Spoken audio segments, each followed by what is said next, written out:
from JBS Studios in Greater New York, this is the JBS News Update with Teisha Bader. I'm Teisha Bader with the JBS News Update for Tuesday, December the 26th, 2017. Guatemala is set to be the first country since the announcement by the United States earlier this month to plan on moving its embassy to Jerusalem.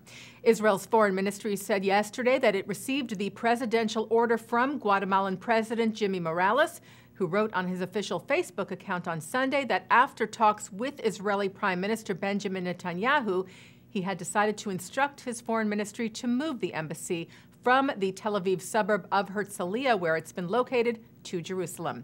Netanyahu expressed his deep thanks to Morales on social media and said other countries will recognize Jerusalem and announce the relocation of their embassies.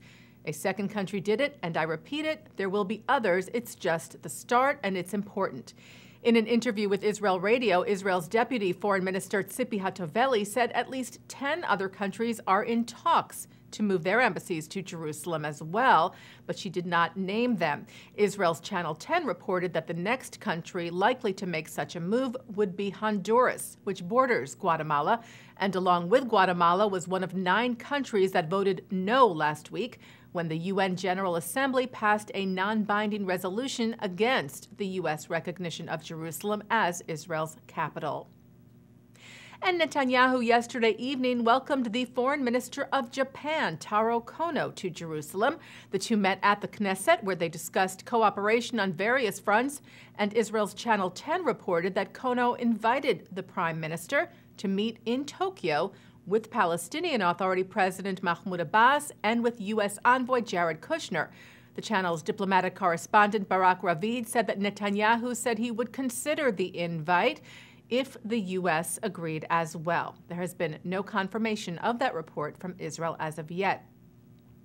Kono arrived in the country yesterday. He also met in Jerusalem with Israeli President Reuven Rivlin and in Ramallah with PA President Abbas. The Israeli embassy in Athens, Greece, was vandalized. The anarchist group Rubicon sprayed the embassy with red paint yesterday, videotaping themselves and saying it was in solidarity with the Palestinians. Greek Minister for Public Order Nikos Toskas spoke to Israel's ambassador in Athens, Irit Ben Abba, vowing to find and arrest those responsible. And in Ukraine, anti-Semitic slogans were painted on 3 Jewish institutions in the city of Odessa, including the words "Toasting the Holocaust" written on the gate of the city's Holocaust Museum and "Jews Out" written on the fence of the Brodsky Synagogue. Well, New Zealand pop singer Lorde has canceled her performance in Israel after a wave of pressure from the BDS Boycott, Divestment, and Sanctions campaign.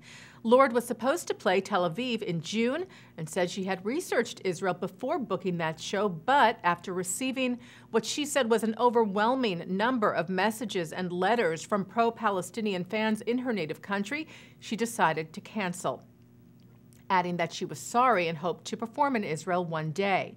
The spokesperson for the New Zealand Jewish Council, Juliet Moses, said, "We are deeply disappointed that Lorde has succumbed to a small but loud group of extremist bullies."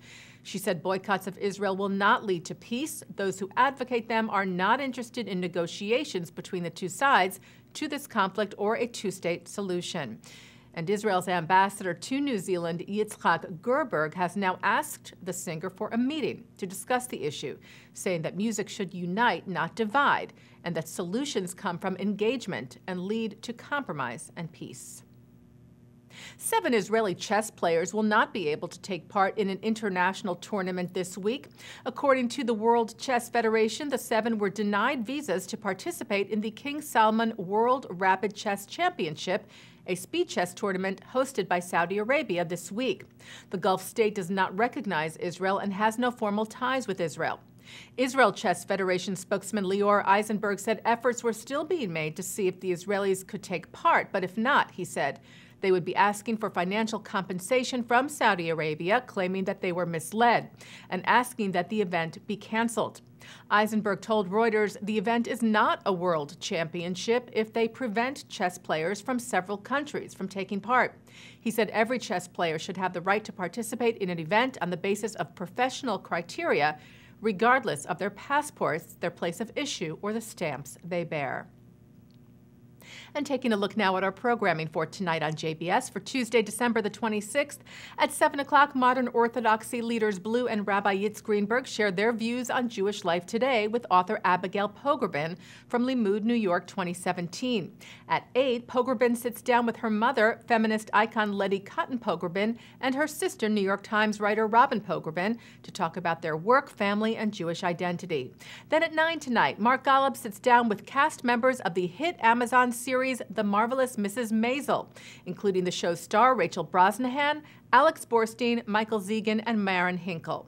At 10, Jewish feminists Eva Fogelman and Sharon Weiss Greenberg talk about the 3 waves of Jewish feminism. And coming up right after this newscast tonight at 6:30, the ILTV debate program, Frenemies. And that's the JBS News Update for Tuesday, December the 26th, 2017. I'm Teisha Bader.